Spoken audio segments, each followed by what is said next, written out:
Why should we give our birds choices when interacting with us? Let's explore the topic in this video. Hello everyone and welcome back to the Parrot Teacher. I am David. Today we are doing part 2 of my choices series, giving your bird choices. And we're talking about specifically interactions with us and through training today. I felt this is probably one of the most important videos in the series, which is why it's number 2. And it's such an important topic to cover. And you're probably going to hear me say it's important a lot, so forgive me. But it is, I feel it really is. We're going to be talking about all our interactions through training, through our general interactions, and why we need to give our birds choices in them and how that's actually beneficial not only for them but for us as well.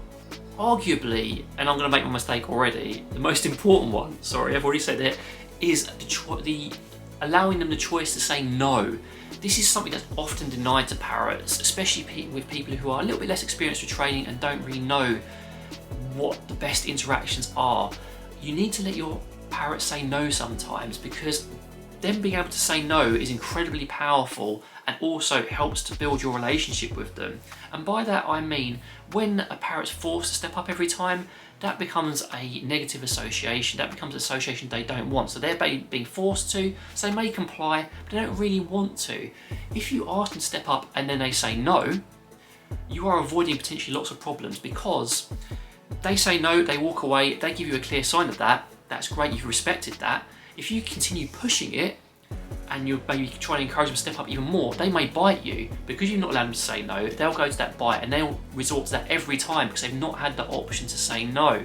Whereas if they had, they may just turn their head away, they may give you a light beak because they've had the option to say no. It's really powerful, it's really important. It's the same with initial bonding as well.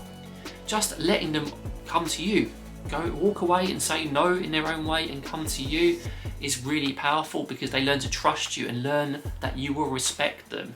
It's a slightly longer method, but it's so much better for both you and your bird and builds a relationship in a much stronger capacity.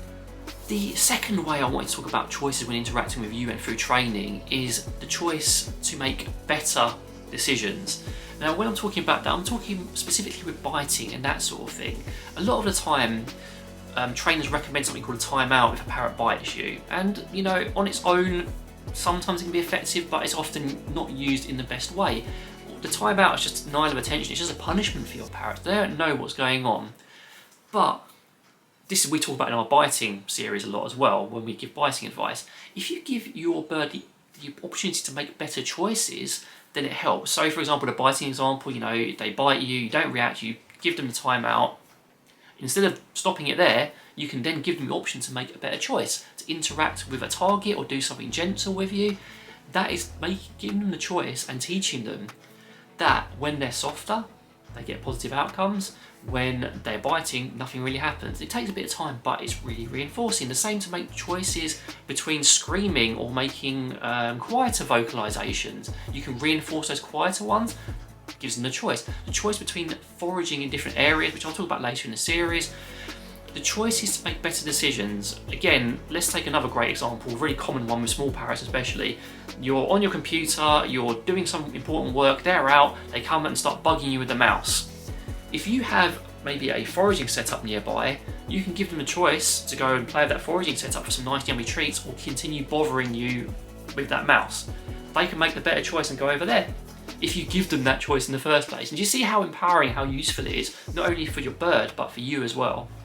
When we're doing training as well, we can get very enthusiastic, I know I do sometimes, and we want to give our birds the choice to engage in that training session. If they're not really in the mood and we're forcing them, that may not give us the best results. So it's important when you're doing training to observe your bird closely and to give them the choices with regards to how they're doing the training. For example, if they're giving a less enthusiastic response, maybe you can end the session a bit earlier with a higher value treat. If they're really keen to interact, maybe you can take it a bit longer.